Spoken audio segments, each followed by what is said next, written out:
5, 4, 3, 2. Realtors, you're in the right spot. We're going to do this together. Welcome to the Leading Edge Podcast. These mentors showed me a map of success. This is the place for real estate pros like you to get better at running your business, balancing your life, and having happy clients. Do you know how powerful you are? And now your host, Eric Thompson. Hey, what's up, everyone? It's your good friend, Eric Thompson, on the Leading Edge Podcast, episode number 89. This one is called The 4 Things You Want from Your Brokerage. So, as always, thank you so much for engaging and tuning in. I love it. It means the world to me.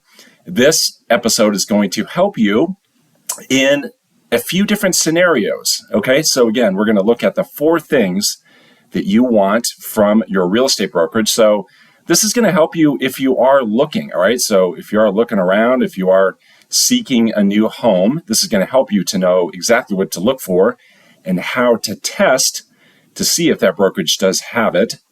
This also is going to help you if you're wondering if you should be looking, because the reality is you get courted all the time. Like you get hit on all the time by other companies, right? I mean, how often are you getting the calls? I mean, sometimes it's a call like from that manager or owner. Sometimes it's a call from overseas, where they've hired the call center. That can be kind of annoying. But those calls sometimes can make you wonder if you should be wondering, right? So I think this episode will help you in that scenario. And also this will help you if you yourself are a brokerage owner and you're wondering, what is it that my people want the most? Well, guess what? I'm going to tell you. And you need to know the background and where this comes from, right? So as I'm about to show the 4 things that an agent wants from their brokerage, the background is the fact that I have thousands of agents in my database, on my email list that I communicate with frequently. And from time to time, I survey them, all right? So when I survey them, sometimes I ask them, what do you want from your brokerage? Because I think it's really interesting and it's a way for me to help out owners that I work with to show them exactly what agents want. It also is a help to agents, just like in this scenario where I tell them what to look for. Okay, so that's the background. So again, thousands and thousands of people in my database that I communicate with, and this is what they tell me. So what they tell me is they want 4 things, all right? So these are the 4 things that stand out by far when it comes to what an agent wants from their brokerage. And I'll tell you up front, like none of these will be surprising. It's interesting to hear them. It's a good reminder. And also what gets really interesting is to hear the level of importance for each of the 4. How do percentages of how many people rank these certain items in first place versus the other 3 on the list. That gets interesting too. All right, so let's dive in, shall we? Drum roll, please. What do agents want from their brokerage? Well, here are the 4 things. They want a great culture. They want great training and coaching.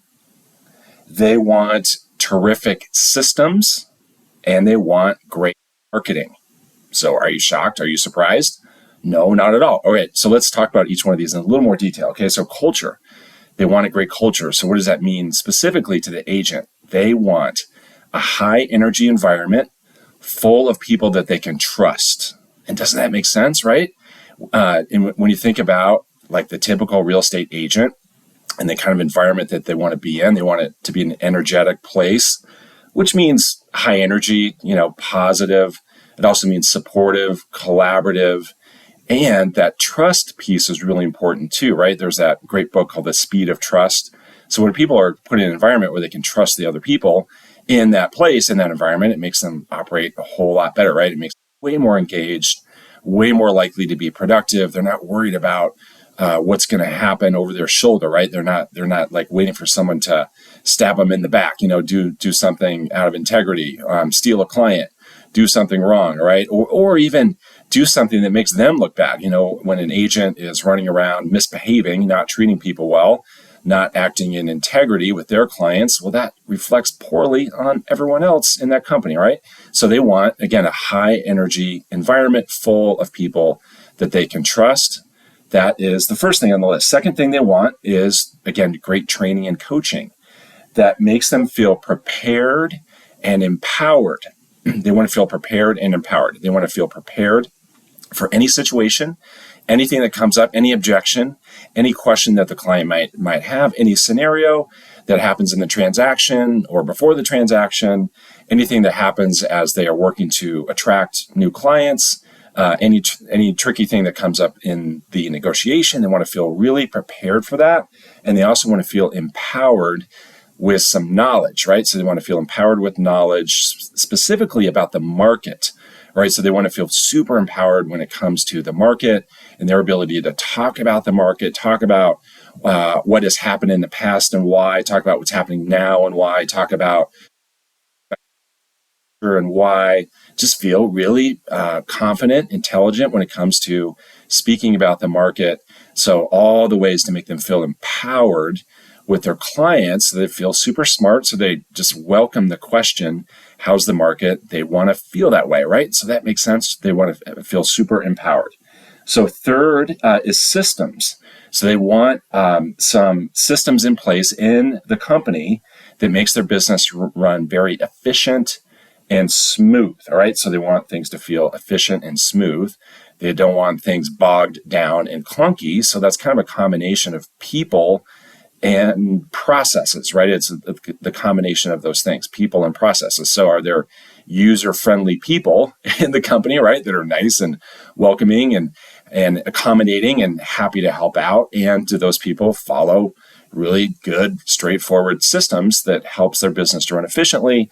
Really what that means is it helps them to spend more time with their clients so that they're not bogged down doing stuff on the back end, doing stuff that's not worth their time, not bogged down doing things that is not the highest and best use of them, because with the highest and best use of them, really the highest and best use of you, the agent, is to be talking to people, right? Be engaging with people. So systems was the third one. Number 4, marketing. So they want marketing that is cutting edge and that makes them stand out from the competition.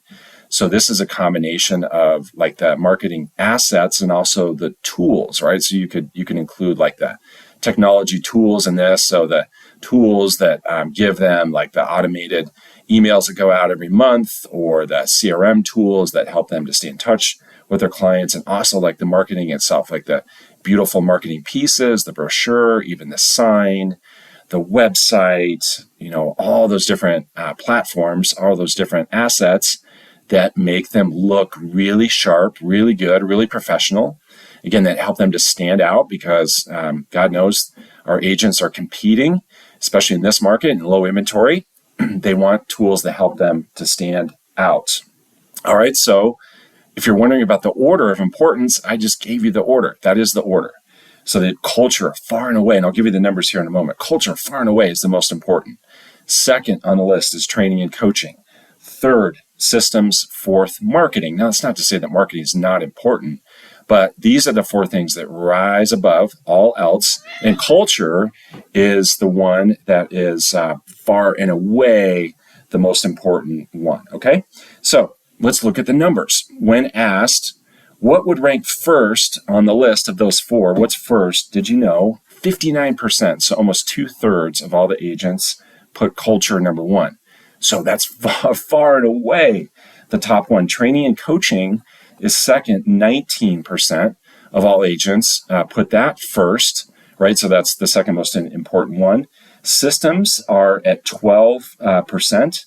12% of people put systems number 1, and then 10% put marketing number 1. So again, that's not to say that marketing is not important, but what gets really interesting to me, and I'm not surprised, but it is interesting to see the degree that culture is so important. So when I'm working with an owner, when I'm working with a manager, what I charge them to do, what I get them to think about is, how are you spending your time, right? So are you allocating your time in proportion to what your agents want, right? So as you think about the time that you have, if you're an owner, manager, to work on your company, of that time is 59%, so is roughly 2/3 of your time spent on culture and creating a culture that's high energy and a place that people can trust.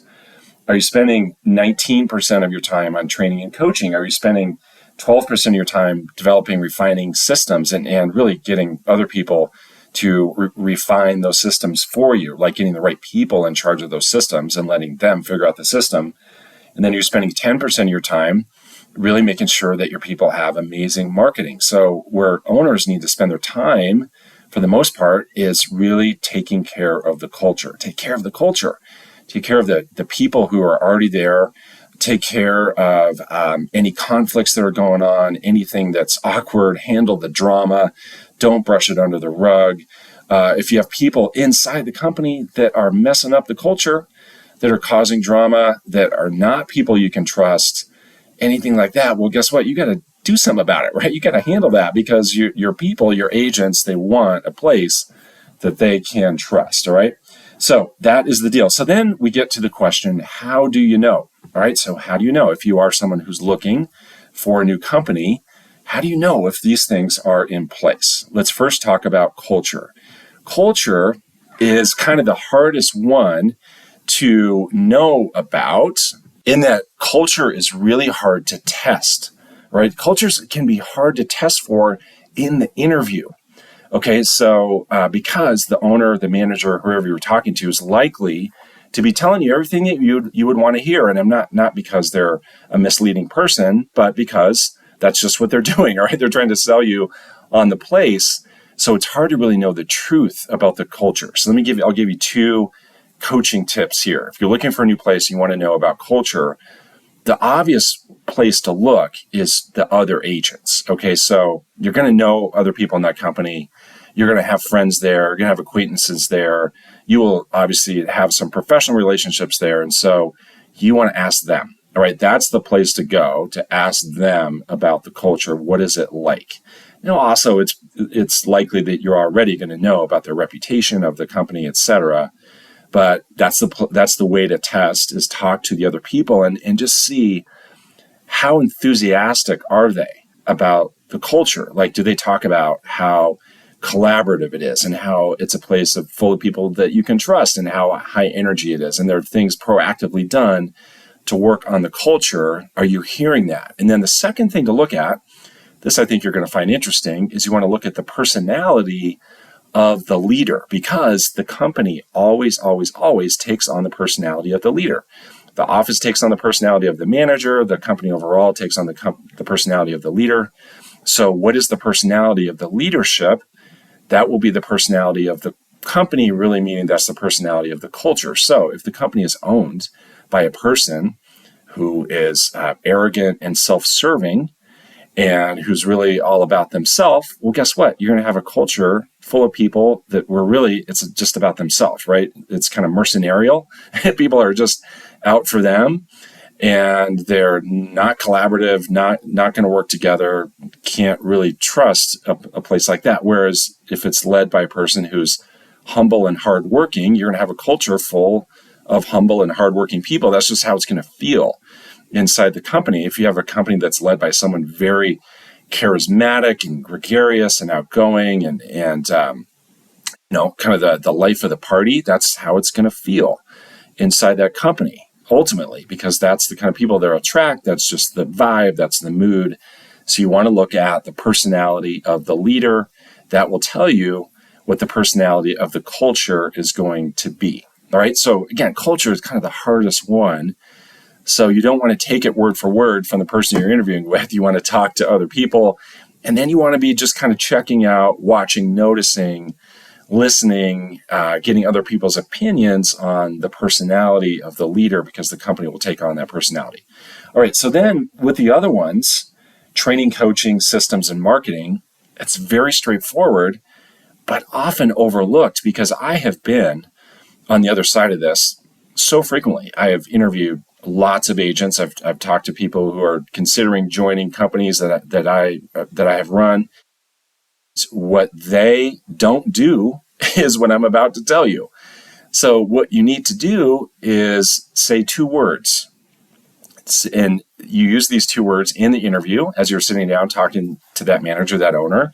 You're curious about their training and coaching. You're curious about their systems. You're curious about their marketing, what you need to say is show me. Okay, show me. So too often it's tell me. Too often it's, hey, can you tell me about your training and coaching? Can you tell me about your systems? Can you tell me about your marketing? And what you can get in those moments is kind of a rehearsed story. And you're not going to really see the truth. And so if you want to see the truth, you got to say, show me. So just say, yeah, show me. Can you show me your training and coaching program? Show me your mentoring program. Show me your training calendar. Show me the things that you have in place to help me to feel prepared and empowered. Can you show me? Can you show me your systems? Can you show me the checklist that you use internally? Can you show me the processes that you follow? Can you show me an example of how it works when I have a new listing or when I have a buyer? Can you show that to me? Can you show me your marketing? I've seen your signs, I've seen your brochures, but can you show me all the tools? Show me your CRM. Show me how I stay in touch with clients. Show me all of the marketing assets that you have. Can you show me those things? So that's how you test, is say the word show me. Pretty easy, right? Pretty simple. So again, these are the 4 things that you want from your brokerage. So whether you are looking, whether you're wondering if you should be wondering, or whether you are an owner, I hope this helped you. And what's supreme is culture, right? A place that's high energy, full of people that you can trust. So culture first, training and coaching second, systems third, marketing fourth. That's what you want. My friends, I appreciate you being here. It means the world to me. Thank you so much for engaging with this episode. I appreciate it. I look forward to seeing you on the next one. And in the meantime, enjoy life on the leading edge. Bye.